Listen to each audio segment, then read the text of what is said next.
Exciting discussion. We're happy that you are able to join us this morning. We're really excited to welcome you here today for another iteration of our ABNYChats series. And today we will be talking about building wealth and sustaining New York communities. We are really honored to have two distinguished guests with us this morning. These are distinguished leaders who are at the forefront of economic development and community empowerment here in New York. But before we dive into this enlightening conversation, I'd like to take this time to express my sincere gratitude to Alliance Bernstein for their generous support in making this event possible. Their contribution from donating the space to providing delicious breakfast and coffee and tea really underscores their commitment to fostering meaningful discussions that benefit our community. So thank you to Joe Versace and his team for providing us with this space. He also manages our money, so I keep him really close. But really, thank you for all that you do for ABNY and our community, Joe. So today, we bring together the president and CEO of Empire State Development. You all know who she is, right? Hope Knight. And the CEO and president of the Bedford-Stuyvesant Restoration Corporation, Blondel Pinnock.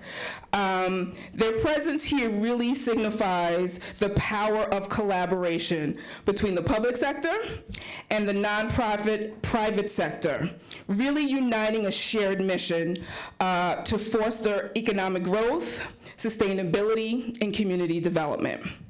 Today's discussion will really dive deep into the essential topics of economic opportunity, wealth creation, and community development. Together, we will explore how the public and private sectors can really forge pathways to grow our city and our state, and really emphasize the importance of investing in place-based strategies to foster the growth and sustainability of New York. As we navigate these challenges and opportunities of our evolving city and state, it's really important that we are joined today by Hope and Blondel as they share their insights, experiences, and solutions. They will share in a discourse of how the public sector, working hand in hand with the private nonprofit sector, can empower and uplift the diverse communities that make New York exceptional. We welcome you all here today this morning as we explore innovative strategies to create a more vibrant, inclusive, and prosperous New York for all of its residents, recognizing that through their combined efforts and the support of partners like Alliance Bernstein and many of you in this room, that our great city and state will continue to thrive and be prosperous. So now, to today's special guests. If we can have Hope and Blondel join me on the stage. It's really a pleasure to have them with me today because I've had the opportunity to work with both of these amazing leaders in a number of different capacities. Hope Knight, who is the president and CEO and commissioner of Empire State Development, the state's economic development agency, was appointed in October of 2021 and confirmed in May of 2022. We know how that confirmation process could be, girl. Yes. Commissioner Knight is committed to the sustainable and inclusive economic growth of policies across the state. She played a pivotal role in establishing the state's Office of Strategic Workforce Development, aiming to align workforce development programs with current employer needs. Ms. Knight has also championed small business support and the growth of the state's minority and women-owned business community. And prior to her role, she served as the president and CEO of Greater Jamaica Development Corporation, Queens in the house, and held various significant positions, including Chief Operating Officer of the Upper Manhattan Empowerment Zone, where she oversaw more than $150 million in investments and leveraged over $1 billion in private capital. And she also served as the Vice President of Morgan Stanley. We also have Blondel Pinnock, who serves as the president and CEO of the Bedford-Stuyvesant Restoration Corporation, the nation's first community economic development organization. We go back and forth whether it's Greater Jamaica or who was the first, but we'll let them hash that out on stage. Appointed in 2022, she is the first new CEO in 2 decades and the organization's inaugural female leader. Blondel leads, round of applause for that. Blondel leads the restoration's effort to enhance economic mobility and education for Central Brooklyn residents through various programs, including the Center for Personal Financial Health, Restoration Business Center, and the Youth Arts Academy, and the iconic Billie Holiday Theater. She is also spearheading the transformation of Restoration Plaza into the Restoration Innovation Campus, and we'll hear more about that today. This is an 840,000 square foot mixed-use hub in Brooklyn with a focus on closing the racial wealth gap through collaboration with private, nonprofit, and government partners. Hope and Blondel, we welcome you to the ABNY stage, and Blondel, please kick us off this morning. Thank you. My mic is working.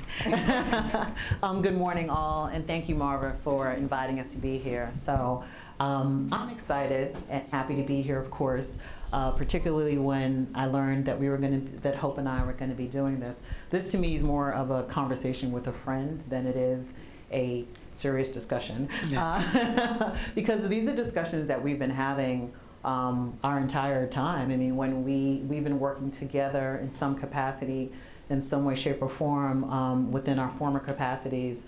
Myself, when I was at Carver as Chief Lending Officer, and when Hope was at UMES, because we were literally right across the street from one another. So all these issues that we've been discussing with respect to economic development, wealth creation, investment in our communities, just the systemic injustices that exist and how we can create parity. These are discussions we were having all the time, both in our capacity there in Harlem, when I joined her in Queens at Greater Jamaica as her Chief Operating Officer, and then in our respective positions right now. So I'm happy to be able to be sitting here and having this conversation with her. Absolutely. Well, this is tremendous for me as well. We have been having these conversations for 2 decades and making some strides, not made as much progress as we'd like, and we just continue with the struggle. Yeah, no, we do. Well, I'm going to get started because I have my list of questions that I am slated to ask. So I want to begin the discussion by asking you about the state of New York's economy, specifically the pathways for wealth creation that are available for New Yorkers. From your purview, can you speak to some of the most significant challenges New Yorkers face today concerning wealth creation? Absolutely. I'd state at the top that Governor Hochul, this administration, is committed to equitable economic opportunity, and our programs and our initiatives reflect that. With respect to challenges, business creation has generally been the path for wealth creation, and lots of challenges with business creation, particularly in Black and brown communities, where access to capital has always been a challenge. Not only access to loan capital, but access to equity capital. Most people trying to build a business are able to go to friends and family, they're able to get a little equity and then go to the markets and get some debt. That's traditionally not the way folks of Black and brown communities are able to access capital. And so, with respect to the state, we've been fortunate to have been awarded by the Department of Treasury a $501 million investment called the Small Business Credit Initiative, the SSBCI. And that $501 million is allocated across approximately 10 programs, debt and equity and venture, across the business life cycle, so sort of early stage to emerging business. we are going to leverage that $501 million 10 times over 10 years for a $5 million investment. So we do now have capital for, particularly disadvantaged communities, because that's the mandate from Treasury, for folks to access to build capital and wealth. The other thing I'd like to talk about is the state's MWBE program. It is the nation-leading program. We have awarded over $2.8 billion in contracts last year to MWBEs.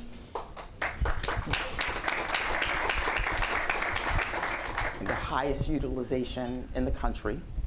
And I'm also happy to report, I know many of you have heard that it's very difficult to get certified as an MWBE, but since the end of this past summer, we were able to clear out the backlog, and you can tell all your clients that it will take predictably, 90 to 120 days to be certified.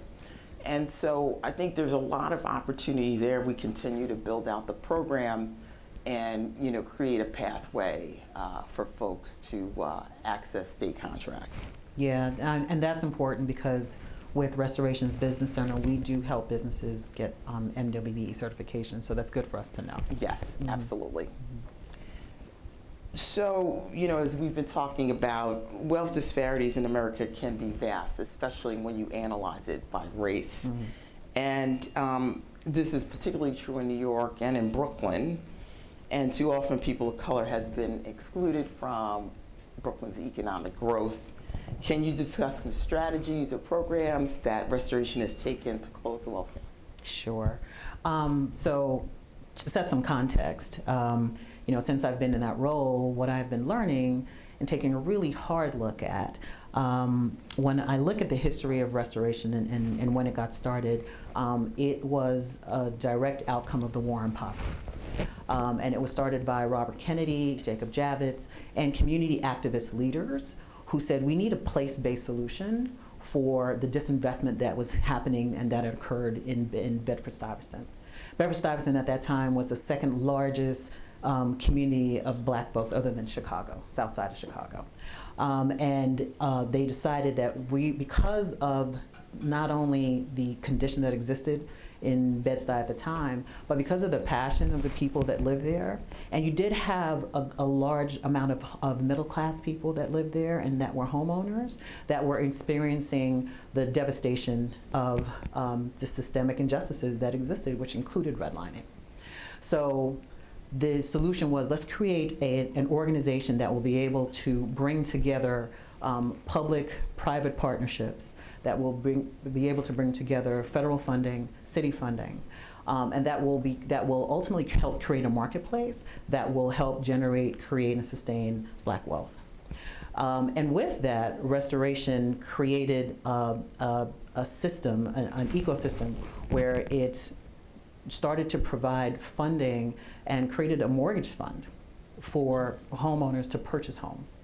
In addition to that, it created an opportunity to start to train young people to build those homes and to approve those homes. And out of that came a weatherization program that still exists today, where we're able to subcontract and help individual homeowners and owners of small buildings to provide weatherization and insulation and subcontract in order to assist that community. What we have learned is from that time to this time, as far as black wealth, that the median net worth for black people is on average is about $24,000. The median household income or net worth, I should say net worth, is $188,000 for white people. So there is still an income disparity. Same thing with home ownership. Back then, home ownership, probably in the 60s, was at 30% for black individuals. It's now at 40 and going to 41%. So it's worsening. The poverty rate in Bed-Stuy is at 24%, so it's higher than the city's rate. So things at the same time, you look at a neighborhood like Central Brooklyn, like Bedford-Stuyvesant, and you see this major gentrification that's occurring, but there's a layer, a subset of people who are not benefiting from that at all. And Restoration has said that we now have to change and look at what we're doing for this community and figure out how can we improve and create some equity and some parity and make it sustainable. So one of the things that Restoration does do, we are an economic development corporation. So our focus is on financial inclusion and mobility. So even in the last year, we have counseled over 1,700 people.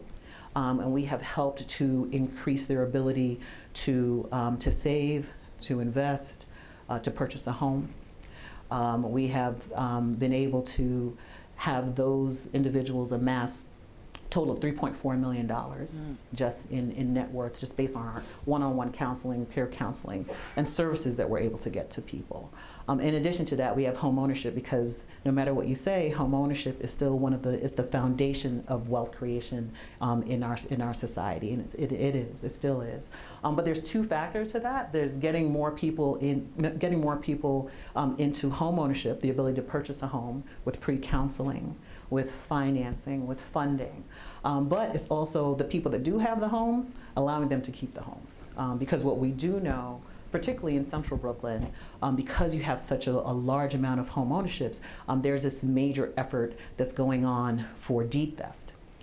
So what we are doing is we're trying to educate people, because by the time people come to you, it's generally too late. So we are working very, very hard to ensure that we're working with the residents that are there to see if we can help with estate planning. We're working with the City of New York and a number of different banks to help with estate planning, so people are able to maintain the homes that they do have, because that is proving to be a lot harder as we move forward. So Restoration just uses its platform, uses the place-based activation to ensure that we are educating, that we are bringing people to the table, that we're providing the counseling services that are needed, and that we're helping not only residents, but we also help businesses. And we work with Empire State Development Corporation to provide technical support and financial counseling for minority-owned businesses in the area as well. So, Tremendous.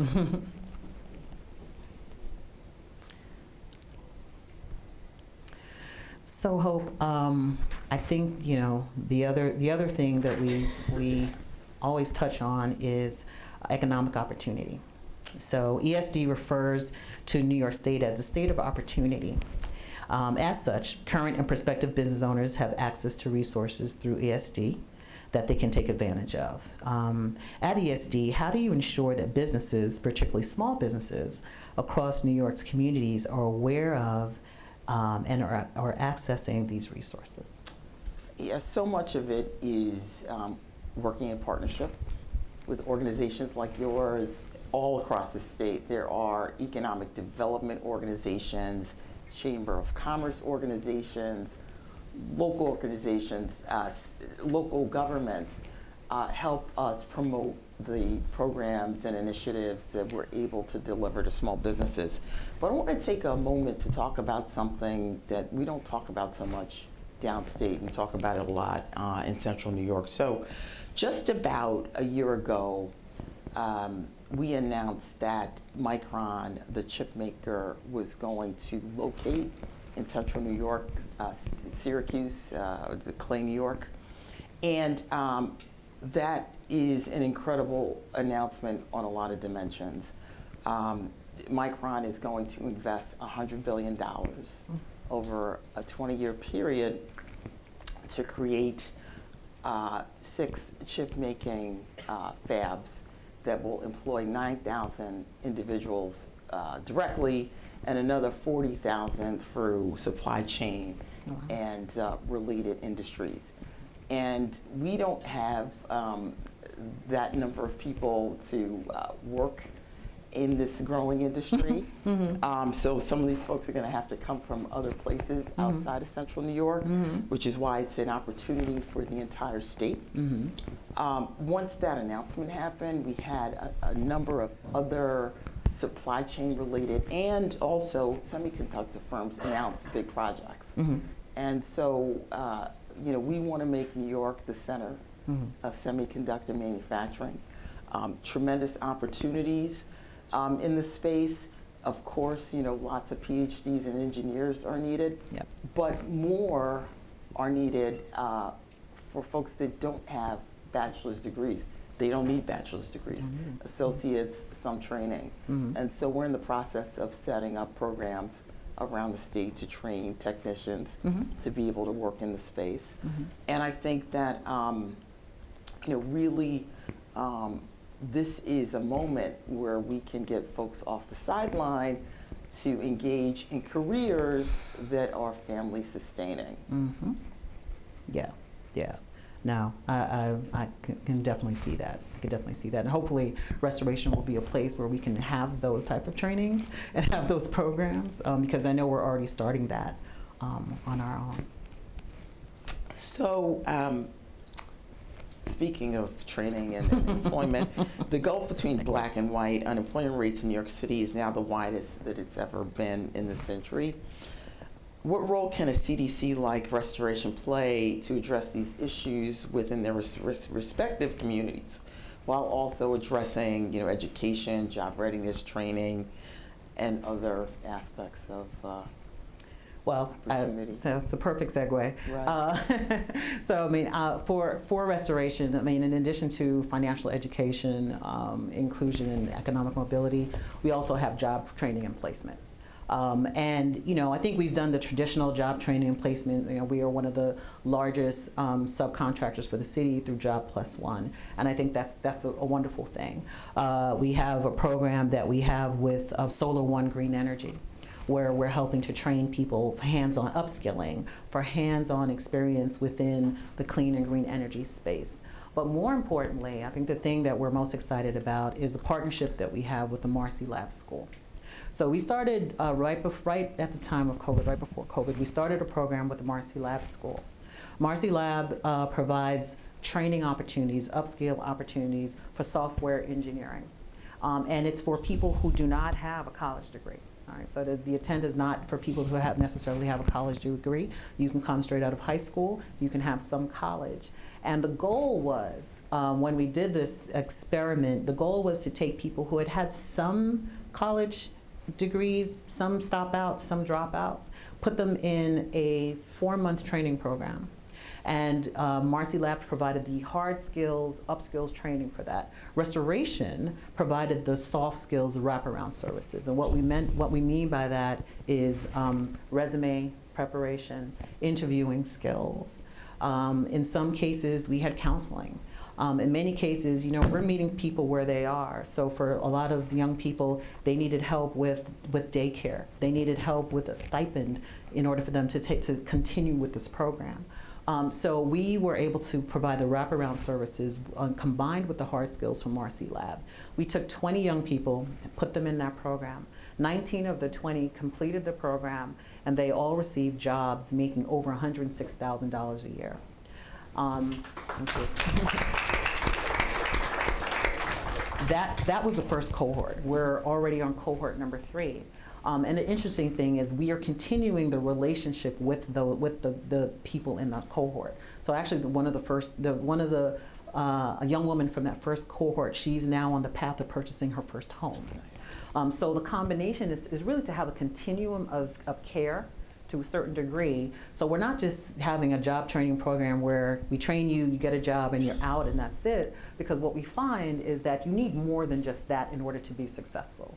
At least for our people. Like you need a little bit more hands-on training. So what we want Innovation Campus to be is to be this place where we are creating high-impact job trainings, just like the Marcy Lab School, where we're creating opportunities for people to come to the campus and to are able to learn. They're able to grow, and they're able to get sponsorship opportunities as well as mentorship opportunities. So we are looking at really building an ecosystem that will be a place where not only will you have tech jobs, but you will have high impact jobs within the industry that also focus on green energy, that also focus on hospitality and food. I think there's a lot of opportunity for us to make a really intentional change within our community and really partner with organizations that want to do that within Central Brooklyn. I think we are centrally located, literally. we are transit modal, and also we are. When you look at Bed-Stuy, we are a cultural hub. We have Bed-Stuy Restoration, the Billie Holiday Theater. We will continue having that place and that space. Like, we are the town hall for Central Brooklyn, and we have over 60,000 people that come through on an annualized basis, that just come through the campus, just walking through and taking some part in, whether it's the retail stores that we have, whether it's the nonprofits that are there, whether it's the community centers that we have. So at any point in time, you have that many people that are being serviced there. So I think that restoration will continue, and I think there's an opportunity for other organizations to really think about how do you use your real estate from a place-based situation and convene and bring businesses that are focused on providing job opportunities and training within certain communities.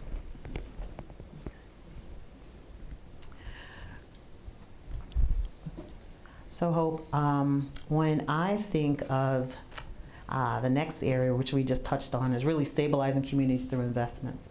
When I think about technology, it's an ever-growing piece of the state's economy, and employment opportunities in that sector are on the rise. ESD has made many recent partnerships and investments in that sector, such as through clean tech and the biohubs like C71. For historically disenfranchised communities whose members are underrepresented in tech, how do you ensure these investments are positively contributing to diverse communities and New Yorkers across the state? Yes, so the state has been investing heavily in industries that are focused on innovation and jobs of the future. And last year, we launched the Office of Strategic Workforce Development. And that office, sort of separate and distinct from what the Department of Labor does, is really focused on industries of the future. Clean tech, advanced manufacturing, photonics, optics, imaging, all of these areas where New York has a strong foothold in those industries. And our Workforce Development Office is focused on providing grants to organizations that are talking directly to business about the jobs of the future. So identifying the jobs first, creating training that responds to those jobs, and then getting participants into those programs that will be trained to access those opportunities. Since last year, we've invested about $24 million with about 300 business partners, with 9,000 participants in these programs. And one of the key features that we're focused on with this office is trying to either address or manage challenges for people who have historically not been in the workforce. So whether that's daycare or access to transportation, particularly in other areas outside of downstate, mentoring, coaching, all of those things that folks that have not historically been in the workforce may need to help assist them in getting there. So one of the things we just talked about is stabilizing neighborhoods, and home ownership is one of those ways to do that. Can you talk a little bit about your programs focused on things like eviction protection? Yeah. So as I was mentioning before, I mean, home ownership is, I think, a key foundation for asset growth and intergenerational wealth. And so it is we've started it back in the 60s, and we've continued that. I would say over the last year alone, Restoration has HUD certified counselors, right? And we have one-on-one peer-to-peer counseling for the intent of ensuring home ownership. We have counseled over 1,700 people, actually, since in fiscal year 2023.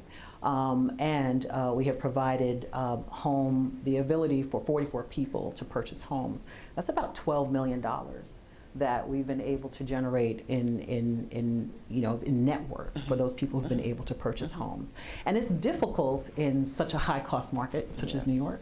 So from my standpoint, I think when we think about home ownership, I just want people to own homes. Wherever that is. So if it's New York, it's wonderful, but even if it's not, because I think we just have to really bring more people under the umbrella of that. So in working with Citibank, and working with Bank of America, and working with Chase, we are providing opportunities for down payment assistance that's able to help people who want to be in that space and who want to be able to purchase homes. We are able to counsel people when it comes to deed theft, which is one thing I talked about, that we are able to work with the community and work with some of the elected officials who are trying to pass policy, including Assemblywoman Stephanie Zimmerman, to try and prevent that from happening. But when it comes to evictions and when it comes to rent, restoration also steps in there as well, because we're able to provide direct services to people to help them with emergency rental assistance.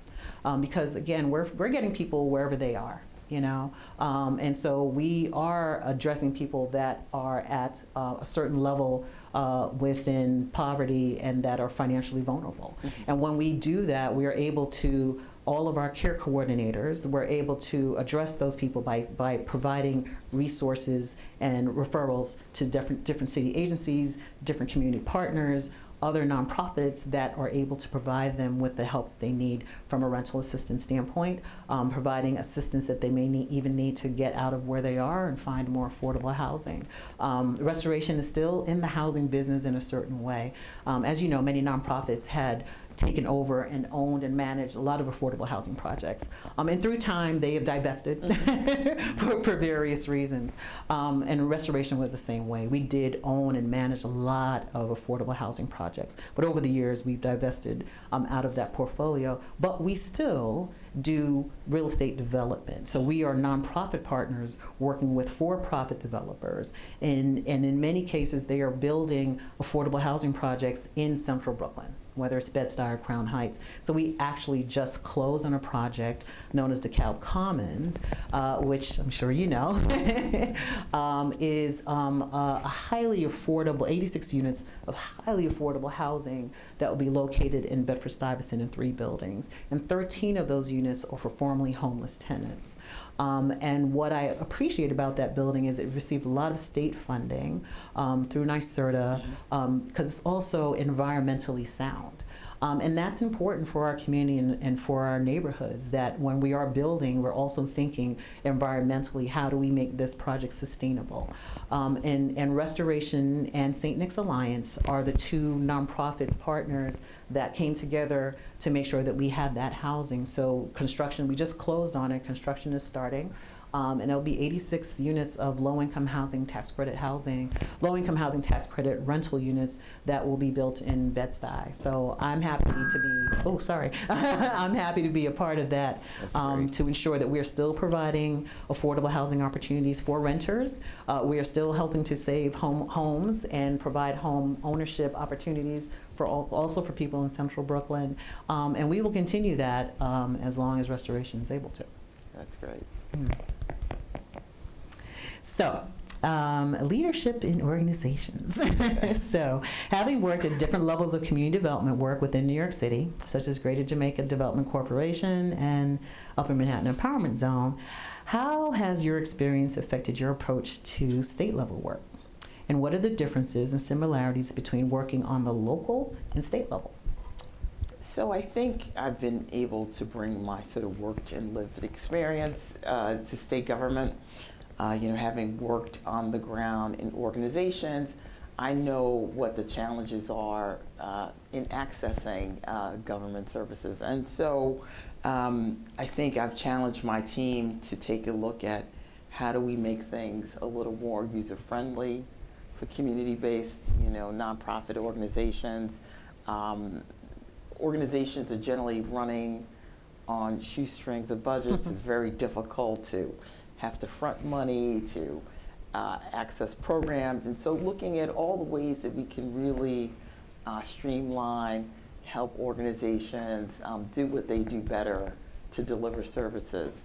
I look at the work that gets done across the state, and I think we've been able to sort of create more collaboration across regions, leverage opportunities and programs that have worked in one region to another, and look at the state, kind of more holistically. Where can we support programs that we've had work in one place, work in another? Mm-hmm. Definitely see that happening.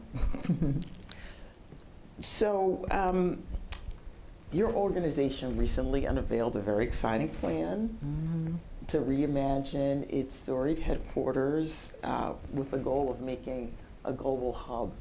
Can you tell us a little bit about where that project is and Sure. some of the broad strokes? Sure. So for those of you who don't know, Bed-Stuy Restoration sits on a 2-acre superblock in the center of Brooklyn. We manage about 300,000 square feet of mixed-use space, so commercial, community facility, and cultural space. The plan that most of those buildings were built, the Sheffield plant was a milk plant that was built at the turn of the century, but the other buildings were built around late 60s, early 70s.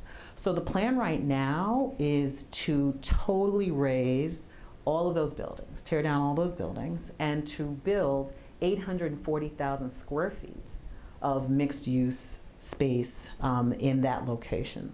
And that will consist of our cultural hub. So it's the Billie Holiday Theater, all of our arts programs, our youth education programs, all of our space will be the centerpiece of that project. And there will be 2 commercial pads that will be built that will have retail, that will have office space, that will have educational space, that will have collaborative space, that will be built on the entirety of the Restorations campus, and we're calling this Innovation Campus. Where we are right now, we've just gone through scoping. We went through scoping in February, and we're in the environmental phase. We will be going through ULURP very soon, beginning first quarter of 2024. And as you know, our partners are the state as well as the city. And so we are working very closely with both entities to ensure the successful completion of that. The good news is that the city has already committed to $50 million towards the project. So we are well on our way of raising capital that we need to get this project up and running. The important thing, though, about this project is not only is it going to be retail space, not only is it going to be community facility and cultural space, it is also going to be space where we will be bringing companies who are like-minded and companies who want to be located in this location and provide training opportunities and business opportunities for people within this community. So we're talking to the ESG areas within a lot of the Fortune 500 companies who want to be here, not just renting space for the sake of renting space, but actually to create programming that they'll be training the next generation of people who will be able to work within their work within their companies. So we're looking not only for the purposes of mentorship, but we're looking for sponsorship. We're looking for people who are going to be able to train and hire within these areas and locations that we think will have the most impact, and many of the job sectors that you're talking about. So we're looking at clean tech. We are looking at technology as it stands. We're looking at hospitality. We're working and talking to different educational organizations as well, because we think there's opportunities, but you have to have STEM education for young people between K and 12. So we're talking to a number of different organizations and entities right now. And I just think that Restoration has the ability to be the collaborator and convener. I don't think we have to do everything, but I do think that we can bring a lot of these organizations and people together in a place where they're able to create this opportunity. That's great. So we're just looking forward to that. Well, congratulations. Thank you. On all the Yes, tremendous congrats. work. So thank you, Hope and Blondel, and I want to leave some time for some audience questions, but I have the first question. Okay. So we heard a lot about what's happening in Central Brooklyn, and thank you, and Blondel and the Restoration for all the work that you're doing to move the organization and the community into the future in the next phase. Hope, you have been at the center of two communities that have exploded. I don't know if you're the common denominator, but both in Harlem and Jamaica are really sort of growing by leaps and bounds. I'm really interested in hearing more from a statewide perspective, like what's the next big opportunity across the state and even New York City. I mean, you know, ABNY, we have a lot of developers and builders in the room. We also have a lot of partners who like to work with government and the private sector to provide some of the services that can support growth in New York City. So I'd love to hear from your perspective, where do you see the opportunities in either New York City or New York State for investment so that we can continue to grow the state? So it really is, I think, Central New York, right? This Micron opportunity. When you think about what this project's going to need, a lot of the activity is going to happen downstate. So consulting firms, accounting, financing, legal services, lots of opportunity there. And as I said, we continue to attract more businesses in the sector, more supply chain businesses, all across what I'll call that I-90 corridor from Central New York to Western New York. We had an exciting announcement last week. The federal government named Central New York, Buffalo, a tech hub, actually, and we got two tech hubs in New York, one in Binghamton for batteries and one for semiconductors. So just a really exciting time in the state. All right, so we'd love to open it. All right, Hirsch. All right. We'll have the first question from Hirsch. Good morning. You both started off talking about creating economic opportunity for Black and brown businesses through the MWBE program. And, you know, at the Port Authority, we're very proud of our MWBE accomplishments, especially at our big capital projects at our airports. And I know our Commissioner, Alicia Eve, has been sort of helping to guide that on the commissioner level as well. But, you know, not to bring politics into this, but we're seeing an effort by a lot of right-wing people to dismantle the MWBE program. You know, it started off with the affirmative action decision in the Supreme Court, and we've already seen letters being sent to Fortune 500 companies saying, you know, don't consider race or ethnicity and when you're looking at awarding contracts, despite the fact that these programs are based on very technical, sound analyses, right, that were done about disparities, right? So, you know, from a local level and from a state level, you know, what thought is being given to really protect the MWBE program in a state like New York, where it is such a robust and successful program? So I'll talk a little bit from a state level. We're very focused on these actions that are happening around the country. And one of the things we feel like with New York State is we're on very solid ground because of our disparity studies. Right. Our program is very narrowly tailored based on the disparity studies, and so we feel like we will continue to rely on those. We have a disparity study that will be coming out next year, and we believe, you know, that will continue to illustrate the need for advancing the program, and we think we'll be on solid ground. Any other questions? How, Commissioner? It's wonderful to see you both, Hope and Blondel. So, very proud New York City resident, new homeowner here. Yes. But as you both may know, I'm a native Buffalonian. Yes. I'm in Western New York to check on my 90 and 91-year-old parents. Once a month, my firm, ICOR, founded in New York City by my brother, Sharon and I are colleagues. We actually just opened a Buffalo office to serve our clients there. Question about Western New York specifically. Exciting news, as you noted, about the new hub announcement, Buffalo, Rochester, Syracuse. But we've got almost a $2 billion Buffalo Bills Stadium project. We have potentially the Expressway project. For those of you who don't know,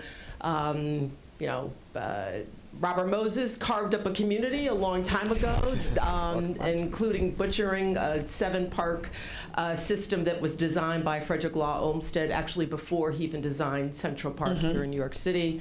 And so federal government and state government support to make some effort to restore that. That's a $1 billion plus project. These are massive projects, even for New York City, by Western New York standards.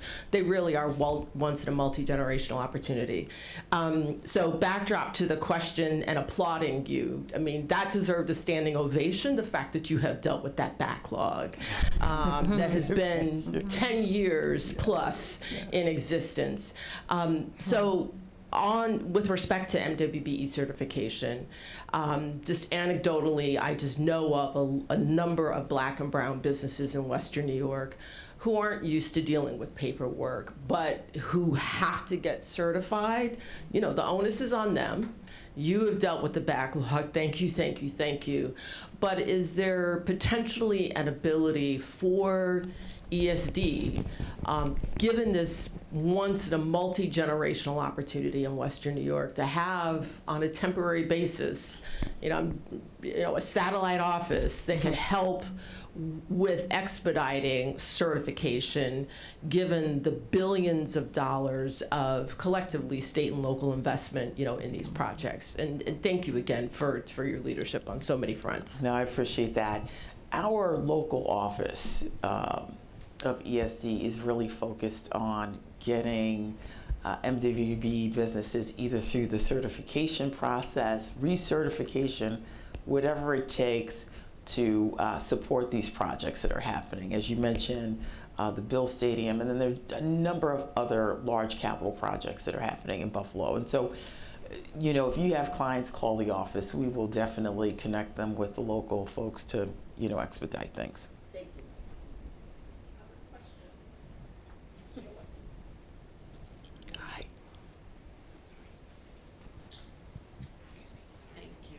Good morning, Sheila Lewandowski, Chocolate Factory Theater, Long Island City, Queens Community Board 2, but I'm not speaking on behalf of Queens Community Board 2 right now. Okay, all right. I have a bunch of questions, but since MWBE has been broached, one of the things I think about is how many nonprofits are led by and run by people of color, and yet they're not counted. And so I brought that up at the state level before, trying to figure out some kind of certification for nonprofits who are 50% of our employers in the United States as well. So that we can see the numbers, we can support the people who are making a difference in their communities this way.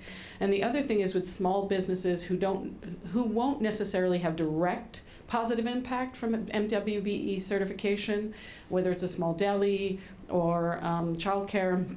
However, their participation in being counted in MWBE can help them. So is there a way to create a less onerous MWE recognition so we can count those people in the numbers in the advocacy for work for our MWBE partners? It's something that we definitely talk about. Going back to what I just mentioned about disparity study, being on strong ground, it's something that we would have to craft very carefully in order for it to be, on sound footing. Okay, one last question, then I'm going to have the last question. Cassandra. Thank you so much for everything you talked about. So you talked a bit about mentoring program for high school and community college students that don't have traditional access to traditional professional paths. And my question is specifically, how can you better support students who are maybe working multiple jobs to get through school and need additional funding for internship opportunities or other unpaid mentorship opportunities that may be available but not practical for their financial situation? That was definitely me as a high school and college student wanting to do an internship and didn't have the flexibility in my schedule because the opportunities weren't there. So the question about how do you deal with that balance of creating those opportunities for internships for the non-traditional sort of student that really needs those opportunities? That's a very important question, and what we found is that private funding. We need, in addition to these programs that we have, we need to be able to support a non-traditional student in a way with private funding, because that's the money that will help to bridge the internship when they need money to pay rent, when they need money to pay for daycare, when they need money just to travel back and forth to these programs. So we need the assistance of private funding to help these young people as they take on some of these non-traditional roles and these internship opportunities. Because once again, if you look at income gap, and look at where we are, not everybody has that opportunity to be able to take an unpaid internship or unpaid leave from work to be able to advance their career. So we rely heavily on private funding for a number of these programs that we are doing, including the Marcy Lab School and other programming that we're thinking about, that we are focused on making sure that we have the sufficient private support and private funding that'll be necessary to support these programs. So they are not cheap because we do have to be able to support people that are going through them. And I will say, here at ABNY, we're very proud to say we funded the Marcy Lab through our ABNY Foundation. So thank you for bringing it up so that I can also bring that up. But so last question, a lot of what we talked about today is about New York staying competitive, right? Whether it is attracting business sectors so that we can create employment opportunities for New York State. And, when we speak to folks about, what's the biggest challenge about living in New York, specifically New York City? Housing always comes up, right? How do we keep, affordable housing options, whether it's rental or home ownership, here? So Blondel, you have this great big project happening in Central Brooklyn. Could you talk to me a little bit about, if the conversation about housing has come up, or if there's an opportunity to shift some of the programming around housing, or if there are other opportunities outside of the Innovation Campus for restoration to embark on housing. I know I threw you a curveball with that one, right? Yeah, you did. So the discussion around housing has come up. I think it would have to, given the size of the project and its location. So I think that, as we look at the project and as we look at the needs of the community, as we look at where the market is today, I'm sure that conversation is going to continue to happen. But as we all know, housing is a major issue, particularly in Central Brooklyn, because we see that we have the impact of gentrification that's happening. A lot of people have moved in, a lot of people have moved out. So we're trying to figure out what's the balance and how do we get people to stay that are there, that have been lifelong residents of these communities and of these neighborhoods. As far as housing is concerned, restoration is always going to be involved on the periphery with outside of the campus to ensure that we're providing some access to affordable housing in some way, shape, or form. So developers are working with us, we're working with them to ensure buildings. We're actually looking at doing a home ownership project with a developer that will also be taking place in Bed-Stuy in a couple of years. So we are always going to be at the forefront when it comes to housing and affordable housing within the community and the neighborhood. I think the real question is, for the project that we're doing, is there any discussion about housing on that particular campus? And discussions are happening. The question does come up and it is raised. So I think we will determine over time what that can and should look like. But the bottom line is always money. you know, as we all know, and the developers in the room will tell you that. So I think we will make a determination when the time comes. But we are still in the housing game. We're still ensuring that there's enough affordable housing, whether it's rental, and that we're able to preserve even home ownership to a certain degree as well. Thank you for taking that curveball for me. Can we give our guests another round of applause, please? Hope Night and Blondel Pinnock. And they will be around for a few minutes to answer any questions you might have outside of this forum. But thank you, and thank you all for joining us this morning.